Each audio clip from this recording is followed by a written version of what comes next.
좀 돼서 2차를 가는 분들이 불안한 게 뭐냐면 1차를 그러다가 또 안 보면 잊어먹는 게 아닌가. 어차피 잊어먹어요. 잊어먹는 거. 그 잊어먹는 거를 방지하는 게 모의고사를 봐서 모의고사가 전범위가 들어가 있잖아요. 걔를 보면서 점검해 보는 거예요. 문제를 풀었는데 긴가민가? 그럼 내가 얘가 또 조금 기억이 사라져 있구나. 그럼 그 파트만 찾아서 한번 보완하는 거예요. 그러면서 유지를 해나가는 거예요. 그러면서. 왜냐하면 어디가 잊어먹었는지에 대해서는 내가 확인할 방법이 없잖아요. 제일 좋은 방법이 모의고사 풀어보는 거예요. 모의고사를 풀어보면은 전범위 풀다 보면은 내가 유지가 되고 있는 거, 그렇지 않은 거, 긴가 민가한 거 이런 것들이 나오니까 그럴 때 그거를 보완할 때 그럼 이론을 찾아봐야 되잖아요. 그럼 쉽지 않으면은 여기 이렇게 압축 정리된 거 안에서도 대부분 생각해 보세요. 모의고사 문제를 내면 선생님 입장에서는 이 정도는 꼭 알아야 된다는 애들을 집중을 해서 문제를 주지 알아도 되고 몰라도 되는 문제를 주진 않는다고요. 그럼 대부분의 내용이 여기 지금 요약 정리된 안에 그 다 들어가 있어요. 그러니까 그거를 활용을 하시게 되면은 어느 정도 다시 되새김질이 될 거란 얘기예요. 그래서 계속 같은 거를 봐줘야 돼요. 같은 거를. 그래서 이제 제가 볼 땐 이런 거죠. 시험 들어가기 전날 있죠. 하루 이틀 전에. 뭘 볼 거냐 이거죠. 하루 이틀 전에. 그렇잖아요. 특히 전날 같은 경우는 봐야 될 때 기본서를 훑어본다든가 요약집을 훑어본다든가 어렵다고요. 왜? 전체를 다 훑어봐야 되잖아요. 그렇잖아요. 그러니까 그럴 때 쓸 수 있는 자료예요. 이런 게. 그리고 시험장 당일날 있죠. 당일날도 가면은 뭘 보겠어요. 그렇잖아요. 짧은 시간 안에 훑어봐야 되는데 1시간 전에 도착한다 그러면 개론 볼 때 30분 투자하고 민법 볼 때 30분 투자한다 그러면 분량이 어떻게 돼요? 작아야 돼요. 분량이 많아서는 그 시간에 볼 수가 없어요. 전체 한번 이렇게 쭉 훑어보면서 제목이라도 한번 이렇게 쭉 훑어가지고 전체적인 기준을 한번 만들어야 돼요. 이렇게. 그래야지만 기억이 이렇게 돌아가면서 시험을 들어갔을 때 생각이 날 수 있다고요. 그러니까 그런 게 중요한 거예요. 마지막에 선생들이 이렇게 압축을 해서 주는 이유가 뭐겠어요? 그러니까 최소한 요 정도의 내용은 알고 들어가야 된다 이런 얘기잖아요. 아니, 이론적인 부분에서 생각이 안 날 때마다 한 번씩 돌아보는 거예요. 한 번씩 쭉 읽어보고. 그죠? 네. 그리고 이제 나중에 혹시 또 다른 분들이 이렇게 만나시거나 그러나요? 그럴 때? 우리 나중에 저기 뭐죠? 홈페이지에다 올려주겠지만 우리가 토지 선매 있죠? 예, 선매할 때 협의 기간이 우리 요약집에는 2개월로 돼 있어요. 그게 1개월로 수정해야 돼요. 바뀌어가지고 1개월로. 그래서 토지정책 정부의 시장 개입이 있죠. 그래서 토지정책 고점에 가게 되면은 거기에 페이지가 정책을 보시게 되면 박스로 돼 있어요. 페이지가 예? 85페이지요. 예. 거기 보면 선매 협의 기간이 2개월로 돼 있죠. 2개월 내 선매자 지정해서 할 때 그 2개월을 1개월로 바꾸시면 돼요. 1개월로. 그 다음에 이제 거기 보시면은 민간 자본 유치 사업 방식 있죠.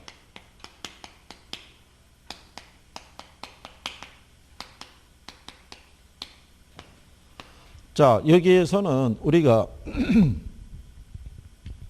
제일 먼저 나오는 게 우리가 빌드에 대한 것이 있죠. 이거는 민간 사업자가 시설을 뭐 하는 거예요. 이거 준공하는 것이 있죠. 이거는 다 똑같아요. 그죠? B가 들어가는 거는. 자, 그러고 난 다음에 여기서 갈리는 게 뭐가 갈리냐면은 이게 갈리는 거죠. 먼저 트랜스퍼라고 그래갖고요. 이 시설에 따른 소유권 있죠. 소유권을 정부 등에다가 뭐 해주는 게 있어요. 이전해 주는 게 있죠. 그죠? 그 다음에 오퍼레이터라고 그래갖고요. 민간이 그 시설을 갖다가 뭐 하는 거예요. 운영을 하는 경우죠. 그래서 여기서 얘가 먼저 나오면은 BO가 가는 거죠. 그죠? 근데 얘가 먼저 나오면은 BT로 가는 거죠. 그 다음에 마지막에 나오는 게 뭐가 있겠어요? 이제 바뀌게 되면은. 그래서 요렇게 바뀌고 그 다음에 여기서 요렇게 들어오면은 BTO가 되겠죠. 근데 여기서 반대로 트랜스퍼가 되면은 BOT가 되는 거죠. 그죠? 예, 그래서 이 소유권에 대한 부분을 넘겨주고 운영권을 획득해서 가느냐, 아니면은 민간이 먼저 그 시설을 운영해서 투자비를 회수한 다음에 소유권을 이전해 주냐, 그 차이점이죠. 그래서 BOT가 될 수도 있고 BTO가 될 수도 있다는 거. 그래서 그 두 가지 구별하시면 되겠고, 그 다음에 빌드는 여전히 똑같죠. 예, 그러니까 민간이 시설을 어떻게 해야 돼요? 준공을 하죠. 준공을 하고 그 다음에 소유권을 누구에게? 정부에게 이전해 주는 것까지는 똑같아요. 근데 마지막에 리스가 나오죠. 그 시설에 따른 부분에 임대차 계약을 체결하죠. 임대차 계약을 체결해서 그 시설에 따른 뭐를? 임대료로서 투자비를 회수하는 방식은 BTL이라고 얘기했어요. 그래서 BTL이 들어가면은 임차 또는 임대라는 표현이 들어가면 BTL이라고 얘기했으니까, 그래서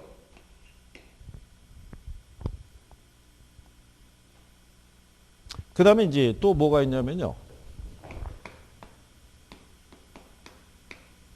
Build, Own, Operate라고 있어요. 요거는 누가? 민간이 시설을 뭐 하고요? 준공을 해요. 그리고 소유권이 있죠. 소유권을 얘네가 보유해요. 그리고 얘네가 그 시설을 뭐 해서 예, 운영을 통해 가지고 수익을 가져가는 방식이에요. 그러니까 우리나라에서는 주로 이 복합 이 터미널 있죠. 예, 이런 거 할 때 이 방식으로 해요. 그래서 이번에 유성 있죠. 유성 쪽에 이번에 그 복합터미널 공사하는 게 있어요. 그게 민자를 유치해서 사업을 추진하는 방식이 있고, 아니면 공적 자금이 들어가는 방식이 있는데, 그게 계속 늘어지는 이유가 뭐냐면 민간으로 지금 그 시도를 했다가, 근데 민간이 자기들 돈을 들여서 터미널을 지었잖아요. 그 운영을 통해서 일정한 뭐가 나와야 돼요. 수익이 나오든가, 아니면은 이 부지 자체에 대한 가치가 높아져 가지고 재산상에 대한 어떤 긍정적인 효과가 나와야 되는데, 이게 그 수익률적인 부분에서 답이 없으면, 그러면은 민간 애들이 여기다가 몇백억이나 되는 자금을 투자해서 이 시설을 완성을 했을 때 득보다는 실이 많을 수도 있다. 그러면 추진이 잘 안 될 수도 있죠. 예, 그 대신에 가치 상승에 따른 이익은 다 이제 민간이 가져가는 그런 방식이에요. 그래서 우리나라의 대부분 이 복합 화물 터미널이 이제 이 방식으로 운영하고 있다라고 보시면 돼요. 그래서 이거 네 가지 정도는 기억을 해 주시는 게 필요할 것이다. 예, 그 다음에 부동산 관리를 들어갔을 때요.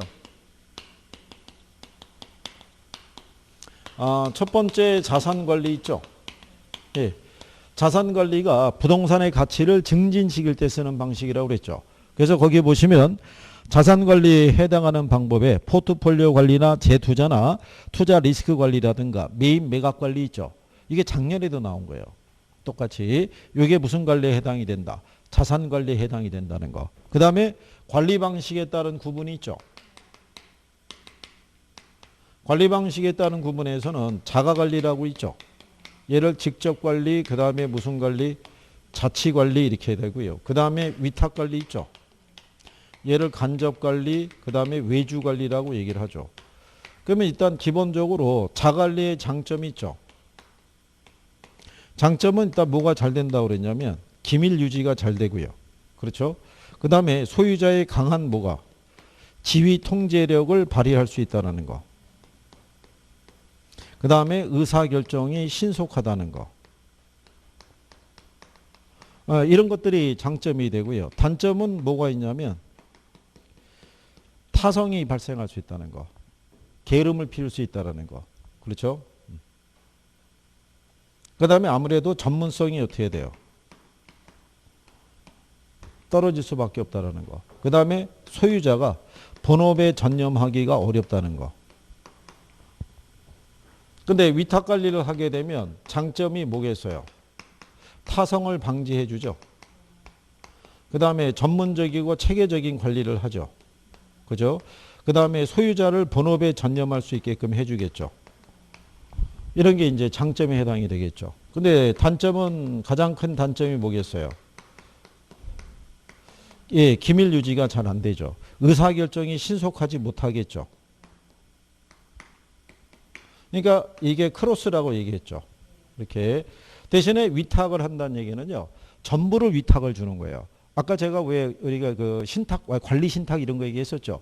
그러면 그 물건에 대한 소유권이 신탁서 명의로 넘어가는 거예요. 그러다가 얘네가 관리하고 있다가 무슨 문제가 발생하면 누가 다 책임지겠어요? 관리회사가 그렇죠. 다 책임을 지는 거예요. 근데 혼합관리는 일부분만 위탁을 주잖아요. 그렇기 때문에 걔는 문제가 발생하면 책임 소재 문제가 발생하는 거예요. 전부를 다 자기들 책임으로 하는 게 아니라 일부분만, 시설의 일부분만 자기네가 관리한다고요. 그렇기 때문에 그런 부분에 문제가 있을 수 있는 게 무슨 관리다? 그게 혼합관리예요. 그래서 혼합관리의 단점 중에 하나가 책임 문제가 발생하면 책임 소재가 어떻다? 예, 불분명하다. 예. 얘네가 관리 방식 안에서는 꾸준히 나오는 애들이니까 얘네 정도는 구별할 수 있어야겠고요. 그 다음에 임대차 계약을 체결하면요. 매장형 부동산이 비율 임대차 쓰고 있다는 것 있죠. 예.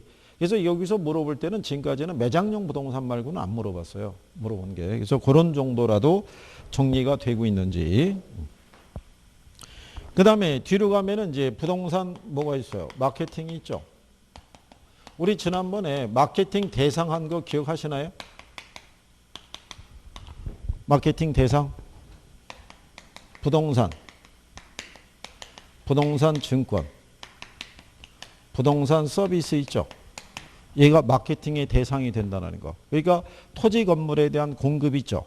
예, 공급 마케팅, 분양 마케팅 이런 거 들어가는 거고요.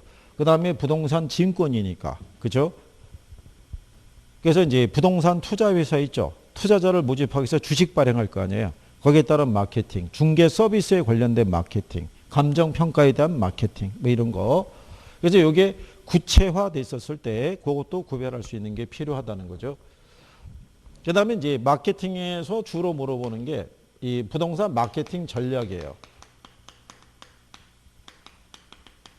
자, 전략에 가게 되면 시장 점유 마케팅 전략이 있죠. 얘는 누구 위주에? 공급자 위주에. 그 다음에 고객 점유 마케팅 전략이 있죠. 얘는 누구 위주에? 수요자 위주에. 그 다음에 관계 마케팅이 있죠. 얘는 수요자하고 공급자 간에 지속적인 상호관계 있죠. 예, 거기에 초점을 둔 게 관계 마케팅 이렇게 얘기할 수 있죠.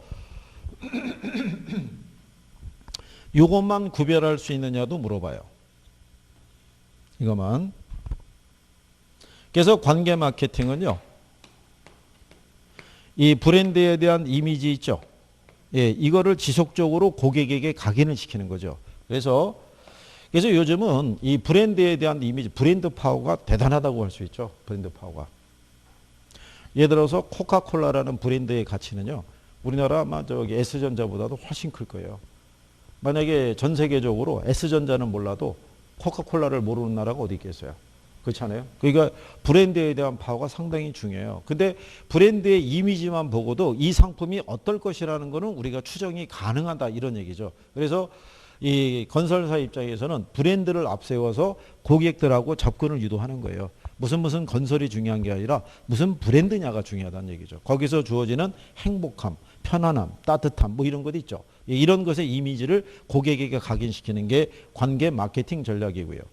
그 다음에 고객 점유 마케팅은 무슨 원리를 바탕으로? 예, 이 원리를 바탕으로 접근이 이루어지는 거예요. 그러니까 누구의 입장에서? 고객의 입장에서. 일단 고객의 관심을 끌어낼 수가 있어야 돼요. 그죠? 그래서 이제 고객들마다 타겟이 누구냐에 따라 틀려지잖아요. 20대를 타겟으로 하느냐 아니면 중장년층을 타겟으로 하느냐에 따라서 컨셉이 다 틀려질 수밖에 없는 경우죠. 그래서 근래 나오는 것 중에서 이동통신사에서 발생하는 신기종이 있잖아요. 걔들의 이제 이 컨셉을 어떻게 잡냐가 중요하죠. 젊은 층의 입장에서 이 뭐 20대 여학생 같은 경우에는 가령해서 디자인이라든가 이걸 선호하는데 남자들은 뭐 기능이라든가 아니면 가격을 중시하다든가 이게 틀리죠. 그러니까 누가 더 많은 소비를 하느냐에 따라서 광고에 대한 이 어떤 컨셉이나 이런 것들이 달라질 수밖에 없죠. 그러니까 철저하게 누구의 입장에서 하는 거예요. 그렇죠. 고객의 눈높이에 맞춰서 이 사람들이 뭐에부터 관심이 불러일으켜서 어떻게 구매를 결정하느냐에 대한 부분을 조사를 해서 거기에 맞는 이 광고의 컨셉을 잡아서 진행을 하는 게 그게 고객 점유 마케팅이라고 보시면 되고 이거는 공급자 입장에서 시장 점유율이 있죠. 예, 틈새 시장을 공략하거나 표적 시장을 선점할 때 쓰는 거고 여기에 들어가는 게 SP 전략이 있죠. 그 다음에 뭐 있어요? 4P 믹스 전략이. SP 들어가는 게 이게 S가 마켓 세그멘테이션 그래서 이게 시장을 뭐 하는 거예요? 세분화하는 거고. 타겟팅이 표적 시장. 그 다음에 포지셔닝이라는 게 차별화를 도모하는 거죠. 그러니까 공략할 수 있는 고객이 있죠. 예, 고객을 여러 개의 층으로 나눠버리는 거고요. 그 구분한 고객층에서 표적 시장은 가장 자신 있는, 그죠? 예, 그런 수요자 집단을 선택하는 게 표적 시장. 그럴 때 이 고객들이 소비하는 물품들 중에 보면은 나 말고도 공급하는 여러 개의 기업의 물품이 있다는 얘기죠. 그 중에서 우리 상품이 어느 쪽에 위치를 둬야 되느냐. 고가품으로 놔야 되느냐, 중저가를 놓고 공략을 해야 되느냐. 거기에 따른 제품의 차별화를 도모해야 된다는 거죠. 그러고 난 다음에 4P 믹스 하면은 몇 가지 있다고 그랬어요. 제가 유판 그래서 4가지 있다고 그랬죠. 그래서 제품, 가격, 유통 경로, 그 다음에 판매 촉진. 그래서 유통 경로라는 것은요, 중개업자라든가 분양 대행업자를 이용하고 좋은 조건의 융자 있죠. 예, 이거를 알선하거나 활용하는 것이 유통 경로 전략에 해당이 된다고 그랬어요. 그리고 판매 촉진 안에 들어가게 되면 광고 있고요. 홍보 있고요. 인적 판매 있고 그 다음에 뭐를 제공하는 거. 결국 이 마케팅이라는 게 고객들의 반응을 자극하는 거예요. 자극해서 자사 제품을 소비하게 유도하는 거라고 보시면 되죠. 그래서 그런 일련의 과정이 마케팅이고 지금까지 마케팅에서 출제됐을 때는 95% 이상이 여기서 나온 거예요. 마케팅. 그러니까 얘도 한계에 부딪힌 거예요. 형식만 다르게 줄 뿐이지 기본 내용은 똑같은데 계속 돌아가는 거예요. 그죠? 그러니까 중간에 한 번씩 쉬어요. 그러다가 한 번쯤 이런 애들이 툭 들어올 수 있는 거예요. 얘하고 동떨어지게끔. 그러면 또 당황하는 거죠, 사람들이. 그래서 지난번에 칠판에다가 이거 지문 5개 적어놓고도 해보고 막 그랬었어요. 이거를. 혹시 이제 느낌이 오는 거죠. 내가 안 나왔을 때구나. 뭐 이런 거. 그죠? 그래서 근데 이제 기본적으로 이걸 풀어주는 거니까요. 예를 들어서 무슨 뭐 주상복합 있잖아요. 분양에 따른 마케팅 한다든가 뭐 이런 거 있잖아요. 그 다음에 부동산 관련해서 중개 서비스 있죠. 이런 거 할 때는. 그 다음에 예를 들어서 자산관리 회사가 예를 들어서 무슨 공모에 따른 투자자를 모집하는 부분이 있죠. 그런 마케팅이라든가 뭐 이런 것들을 이제 구체화적으로 이제 표현한다는 얘기죠. 그래서 그런 정도 구별할 수 있으시면 되겠고요. 네. 그래서 이제 이런 정도 마케팅에서 정리하시면 되겠고.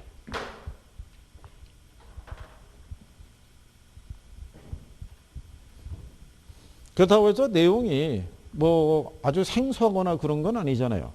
예? 예. 듣기는 다 들어본 거예요. 그게 누가 조금 더 세밀하게 정리가 돼 있느냐 이 차이점이에요. 예, 그거 할 수 있느냐 아니냐 예, 그 부분이니까 조금만 아마 집중하시면은 뭐 무난하지 않겠나 싶어요. 근데 요즘 학생분들이 민법이 어렵게 나온다라는 이런 게 팽배해 있다 보니까 얘한테서 점수를 많이 맞아서 꿔줘야지 뭐 이런 식으로 생각하시는 것 같은데 그러면 역효과 날 수 있는 거예요. 그렇잖아요? 아니 선생님 입장에서는 이거를 봐가지고 60점이 넘기면은 저희들은 할 역할을 다 했다고 생각하는데 60점이 아니라 뭐 70점, 80점을 생각하고 있으면은 쉽지 않다는 얘기죠. 그렇잖아요? 그러면 제가 말씀드렸다시피 민법도 어느 정도 수준으로 올라와야 돼요. 예, 그랬을 때를 두 개를 합쳐서 뭔가 기대해 볼 수 있는 거지 너무 일정한 수준 밑으로 들어가 있으면 이거는 방법이 없어요. 우리가 개론해서 민법으로 혹시 만약에 물론 반대의 경우도 생길 수 있지만 몇 개 꿔줄 수 있다 그러면 맥시멈 한 4개 정도면 충분하다고 생각하는 거죠. 예? 예, 그거를 뭐 8개를 꿔달라든가 뭐 와서 그러면 땡깡 피는 거밖에 안 되는 거예요. 그죠? 8개를 줘야 돼. 막 이렇게 얘기하면 4개만 더해줘도 굉장한 거예요. 예, 그러니까 조금만 하시면 되는데 안 하니까 그것도 문제라는 거죠. 에? 80점이요? 이거 제가 얘기했지만 한쪽을 80점 맞고 한쪽을 40점 맞는 거 이건 가을의 전설에 도전하는 거라니까요. 이거 어렵다니까요. 예를 들어서 얘가 여기서 한 문제만 삐끗하면 과락이에요. 현실적으로 이렇게 나오는 것도요. 이것도 신의 점수죠. 딱 점이잖아요. 그렇지 않아요? 두 개 합하면. 이렇게 맞고 된 분을 본 경우는 있어요. 이렇게 해서. 근데 그것도 그분의 시험 운이죠. 얘가 그리고 여기까지 왔다는 게 중요하잖아요. 여기까지. 얘가 그래도 일정한 수준까지 올라갔기 때문에 얘한테서 일정한 점수가 더해져서 합격이 된 거죠. 그렇지 않아요? 그럼 그때 되면 사람들은 이것만 자꾸 부각을 하는데 그게 아니라 이것도 일정한 역할을 한 거예요. 그러니까 두 개가 서로 밸런스가 맞아야 되는 거예요. 밸런스가. 그러니까 너무 한쪽으로 너무 치우치시면 그렇진 않아요. 60점. 그게 이제 좋은 방법이죠. 좋은 방법. 잘 해주시면 참. 자, 그 다음에 이제 간평에 들어갔을 때요. 가치이론이라고 돼 있죠. 거기 보면은 가치 판정 기준이라고 있잖아요. 여기서는 우리가 시장 가치 기준 원칙이 있죠. 그 다음에 현황 기준 원칙이 있죠. 그 다음에 개별 물건 기준 원칙이 있죠.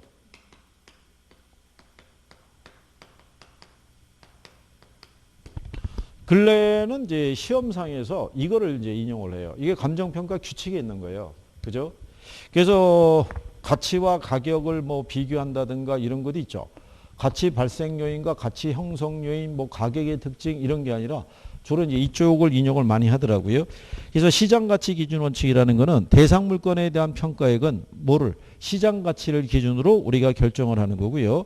그럼에도 불구하고 감정평가 의뢰인이 요청하면은 시장 가치 외의 가치를 기준으로 평가할 수 있다고 그랬죠. 그리고 요 시장 가치라고 했을 때 얘는 항상 무슨 시장에서 통상적인 시장에서 거래가 성립되는 걸 기준으로 한다고 그랬어요. 누구나 참여할 수 있는 시장이다. 이렇게 얘기했으니까요. 그리고 현황 기준 원칙이라는 거는 감정평가는 항상 무슨 시점? 기준점 현재 상태를 기준으로 가치를 추정을 해야 돼요. 그죠? 그런데 단 불법적이거나 일시적인 이용은 제한을 두는 거예요. 제외하고 공법상 제한을 받는 상태를 기준으로 평가할 수 있는 거예요. 그죠?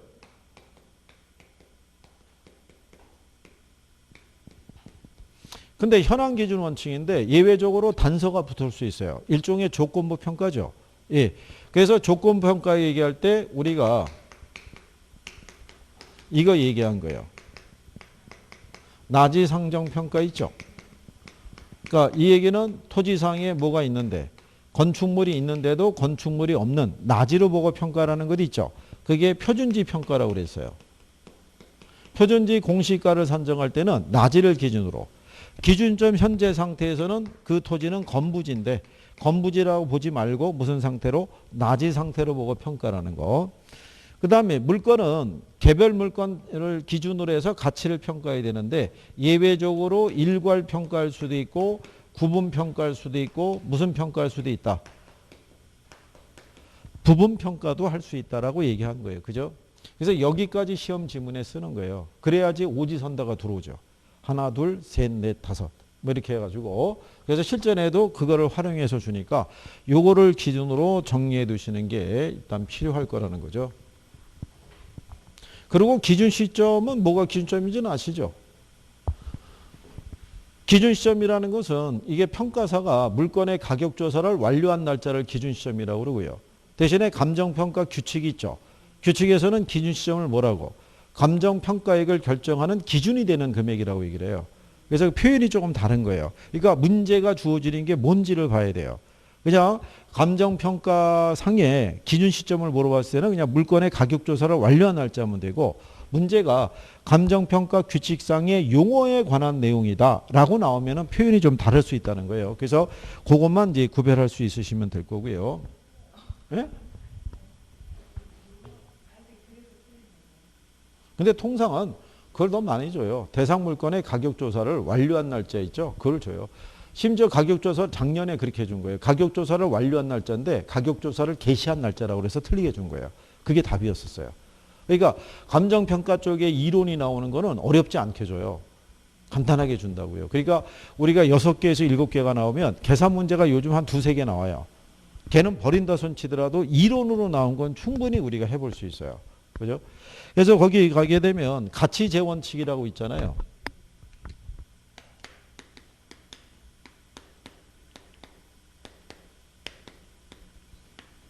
자, 일단 여러분들이 보시면은 부동산의 가치에 대한 측정은요, 항상 이 상태를 기초로 측정해야 돼요.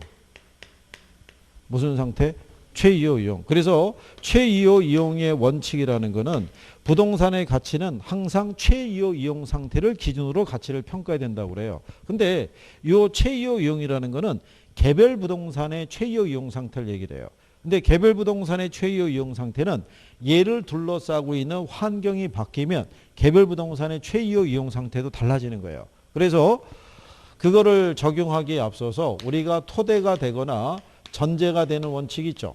예, 걔가 변동의 원칙하고 뭐 예측의 원칙이라는 거예요. 그러니까 이게 변동이라는 거는 부동산을 둘러싸고 있는 사회적, 경제적, 행정적 요인은 계속 변할 수 있다는 거예요. 그래서 우리는 뭐를 정해놓고 평가해야 된다. 예, 기준 시점을 정해놓고 평가해야 된다라고 얘기하는 거예요. 그리고 미래, 그러니까 부동산을 둘러싸고 있는 환경은 계속 변하니까 과거나 현재 이용에 기초한 수익을 근거로 평가하는 게 아니라 미래 변화를 기초로 수익을 기준으로 평가라는 게 이제 예측의 원칙이에요. 그리고 이제 얘가 최이호 이용 상태인지 아닌지를 측정할 때 내부 측면의 원칙이 있고 외부 측면의 원칙이 있어요. 그래서 내부 측면에서는 밸런스가 잡혀 있느냐를 살펴보는 게 균형의 원칙. 그래서 만약에 밸런스가 깨져 있으면 뭐를 적용하냐면 기능적 감가를 우리가 적용해야 된다라고 얘기를 했고요.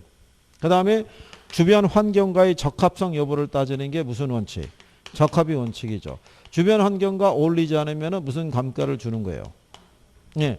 그러니까 여기 있는 기능적 감가라고 줬을 때 내부 측면에서 밸런스가 맞느냐를 보는 거죠. 그래서 건물과 부지의 부적응 상태 있죠. 그러니까 대지 면적에 비해서 연면적이 너무 많이 들어가 있으면, 그러니까 지금지 오래된 건물은 대지가 있잖아요. 여기 꽉 메워서 건물이 들어가 있어요. 그리고 무슨 공간이 없어요. 주차 공간이 전혀 없어요. 예, 이런 것들이 밸런스가 안 맞으니까 감가를 주는 거예요. 그리고 안에 내부적인 부분을 들어가 봤더니 화장실이 최근 지어지는 건물들은 층마다 화장실이 있는데 여기는 2층 단위로 화장실이 있다든가 아니면 1층까지만 화장실이 있다든가 이렇게 되면은 내부적인 밸런스가 안 맞죠. 그럴 때 무슨 감가를 주는 거예요? 기능적 감가. 그러면 적합의 원칙이라는 건요.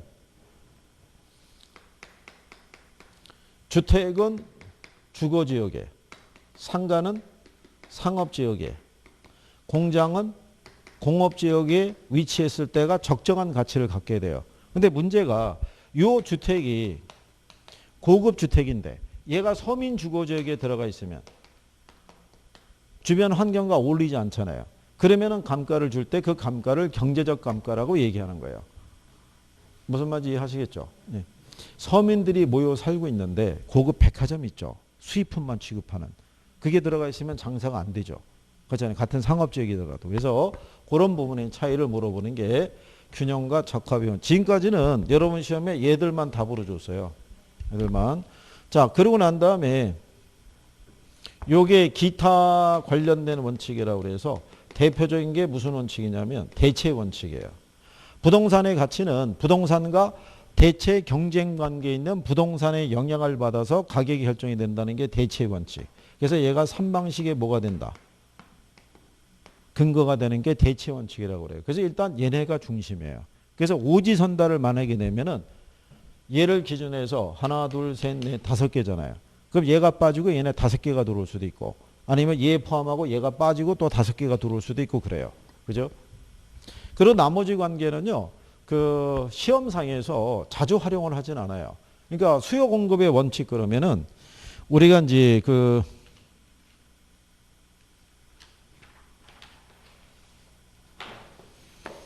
예, 뒤로 가시게 되면 그 기여의 원칙이라고 있죠. 예, 기여의 원칙은 부동산의 가치는 부동산을 구성하고 있는 각 요소의 생산비에서 결정이 되는 게 아니라 각 구성 요소의 기여도의 크기에서 결정이 된다고 그랬어요. 그게 이제 무슨 얘기냐면 여기 만약에 6층짜리 건물이 있는데 엘리베이터가 없어요. 엘리베이터가 없는 상태에서 건물 가치가 10억이에요. 근데 이번에 2억을 들여가지고 엘리베이터를 설치했어요. 그러면 평가서는 이 건물의 가치를 12억이라고 볼 수도 있고요. 그냥 그대로 10억이라고 볼 수도 있고 또는 15억이라고 볼 수도 있는 거예요. 그러니까 여기는 요 비용이 가치를 결정해 주는 건 아니라는 거예요. 얘가 추가되면서 전체 가치가 어느 정도 상승을 할 때 기여했느냐를 보는 거죠. 얘가 6층 구매면 원래는 엘리베이터가 들어서야 돼요. 근데 얘가 안 들어섰단 말이야. 나중에 증축을 해서 6층이 됐으니까. 근데 엘리베이터를 추가로 넣었다 그래서 임대 수익이 더 커지냐면 그렇지는 않죠. 엘리베이터가 넣는 공간만큼 임대 공간은 줄어들어요. 근데 주변은 이미 다 엘리베이터가 들어가 있는 상태예요. 그러니까는 주변보다 더 비싸게 받을 수가 없는 거예요. 이 자체가. 그러면 전체 가치에 기여한 바가 없잖아요. 그럼 평가사는 2억이 추가로 들어갔어도 그냥 10억으로 보는 거예요.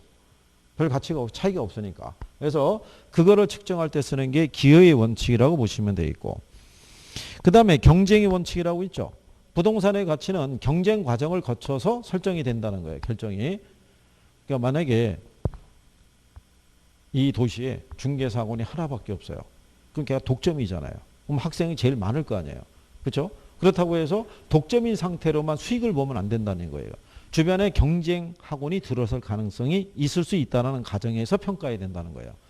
경쟁 학원이 들어가게 되면 아무래도 학생 수가 나눠질 거 아니에요. 그러면 수익이 그만큼 줄어들겠죠. 그거를 기준으로 해서 가치를 추정하는 게 경쟁의 원칙이라고 보시면 되겠고요. 수요 공급의 원칙이라고 있죠. 부동산의 가치는 수요와 공급의 상호작용에서 결정이 된다는 게 수요 공급의 원칙이에요. 근데 이제 기본적으로 이런 거죠. 강남 부동산 가격이 비싸게 평가되는 이유가 뭐겠어요? 수요는 있는데 가까운 장래에 공급이 들어설 가능성이 적죠. 그러니까 가치가 비싸다고 보는 거예요. 근데 지금은 이게 바로 공급의 증가는 어렵지만 한 몇 년 지나면 공급이 늘어날 가능성이 있다 그러면 가치를 그다지 높게 평가하지는 않겠죠. 그래서 그러니까 제목대로 설명하는 거예요. 제목대로. 그래서 그런 정도 보시면 되겠고요. 그리고 이제 최이호 이용의 원칙이라는 건 부동산의 가치는 이 상태 기준으로 평가해야 돼요. 최이호 이용. 그럼 왜 최이호 이용 상태로 평가해야 되냐면 부증성이라는 것과 용도의 다양성이라는 것이 있기 때문에 항상 무슨 상태? 최이호 이용 상태. 그럴 때 이제 거기 보시면은 최이호 이용의 원칙 안에 보면은 합리적 이용 방법이라고 그러죠. 주변 토지 상황으로 봐서 시장 소요가 있는 이용, 가까운 장래에 합리적으로 사용한 가능한 것으로 추정이 된다고 그러죠. 그러니까 평가사는 50년, 100년 뒤에 이용을 가정해서 평가한다는 건 틀리는 거예요. 예, 그러니까 기준 시점으로부터 한 2, 3년 내에 그 이용이 확실시 되는 경우를 전제로 해서 평가해야 된다라고 얘기하는 경우죠. 그리고 이제 합법적 이용이라는 건요. 지역의 건축 규제, 지역 규제라든가 또는 환경 규제에 어긋나지 않는 이용이 된다는 거예요. 그리고 물리적으로 채택 가능성이 있어야 된다는 얘기는 개발 사업과 부지의 규모 있죠. 예, 이런 게 적합해야 된다는 얘기죠. 지난번에 예를 들어 드렸지만 예식장을 지어야 되는데 대지 면적이 이거밖에 안 돼요. 그러면 기본적으로 이 안에서 연면적은 훨씬 적을 거 아니에요. 그러면은 우리가 이 하객을 수용할 수 있는 공간이 제한적일 수밖에 없죠. 그러면 예식장 같은 용도가 들어서기에는 적합하지 않죠. 네, 그래서 그런 조건까지도 다 충족이 되는 이용이어야 돼요. 그런 이용 중에서 가장 최고의 가치를 창출할 수 있는 이용을 선택해야 되는 거니까 얘가 상당히 복잡한 거예요. 여기 내용은 간단한 건지 모르겠는데 그래서 뭐 그런 내용 정도 알아두시면 되겠고요. 그래서 여기서는 최소한 이런 정도는 알아두시면서 정리를 해 두셔야겠고 그 다음에 지역 분석하고 개별 분석이 있죠.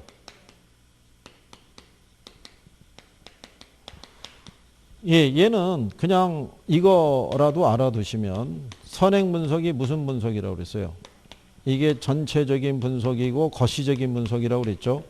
이게 지역의 무슨 이용? 표준적 이용을 토대로 뭐를 판정한다? 예, 가격 수준을 우리가 판정하는 거고요. 그 다음에 후행 분석이 예, 개별 분석이죠. 부분 분석이고 미시적인 분석이고 개별 부동산의 무슨 이용? 예, 최이호 이용. 그래서 구체적인 예, 가격을 판정하는 거죠. 작년에 나온 게 이거예요.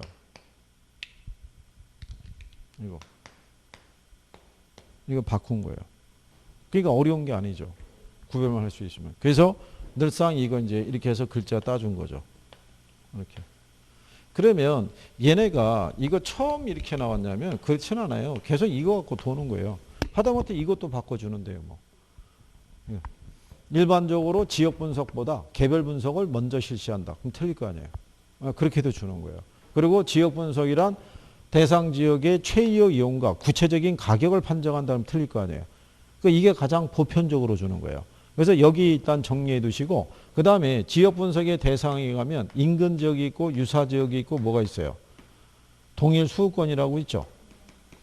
그 다음에 얘들이 이제 지문으로 들어오는 거예요. 그러니까 인근 지역이라는 거는 대상 부동산이 속해 있고요. 부동산 이용이 어떻게 돼요? 동질적이고 그 다음에 가치 형성 요인이 있죠. 예, 형성 요인 중에서 지역 요인을 공유하죠. 그러니까 요 지역 요인이라고 그랬을 때 지역 요인이라는 게 사회적, 경제적, 행정적 요인과 플러스 기상 상태 있죠. 그것까지 공유하는 거예요. 그러니까 인근 지역에서 사례를 수집하면은 지역 요인 비교는 생략해도 된다는 얘기예요. 그죠? 이거를 시험에서 나와가지고요. 여기에 보면은 지역 요인을 공유하잖아요. 개별 요인을 공유한다 해서 틀리게 나온 적도 있어요. 이렇게 단 하나만 바꿔서. 그러니까 용어에 대한 것만 정확하게 인식하시면 풀어낼 수가 있는 거예요. 그죠? 그리고 이제 동일 수급권이라는 건 이제 동일한 시장적이죠. 근데 여기서 보면은 주거지 있죠. 주거지의 동일 수급권은 도심의 통근 가능성이 있죠. 예, 이게 이제 주거지의 동일 수급권의 범위는 요거 통근 범위 기준으로 해요. 그죠? 도심의 통근 범위. 근데 이 범위는 축소될 수 있다 없다? 축소가 돼요. 예, 그러니까는 이 사람이 개별적으로 선호하는 것도 있죠. 왜 지방에 가게 되면 집성촌 이런 게 있잖아요. 그러니까 우리 친족들이 많이 모이는 곳에만 선호하는 사람이 있으면 거기만 동의수권이 될 수 있는 거예요. 거기 외의 지역은 선호하지 않으니까. 그러니까 뭐 그런 거로 구별할 수 있다라고 보시면. 그러니까 이거는 여기서 문제를 줄 수 있는 건 그거밖에 없어요. 범위가 축소될 수 있느냐 없느냐. 그래서 그런 정도 구별할 수 있으시면 되죠. 그 다음에 이제 나오는 게 감정평가 방식이 있죠. 예, 감정평가 방식에서는 안에 있는 이론은 실상은 잘 모르셔도 돼요. 그런데 거기 나와 있는 감정평가 방식에서 박스로 원가 방식, 비교 방식, 그 다음에 수익 방식 이렇게 해서 해놓은 것도 있죠. 그게 더 중요해요. 요즘 이론은 이걸 물어봐요. 거기 앞에 있는 원가 방식에 와서 제조업 원가, 감가수정 이런 거에 대한 거는 기초적인 개념만 알아두셔야 되는데 거기에 박스에 있는 내용을 잘 정리해 두시는 게 필요해요. 그죠? 그리고 이제 비교 방식에서는 요거 수정 들어가는 거 정도, 예, 수익 방식. 그래서 실상은 이론의 3방식에서 그 정도 해주고요.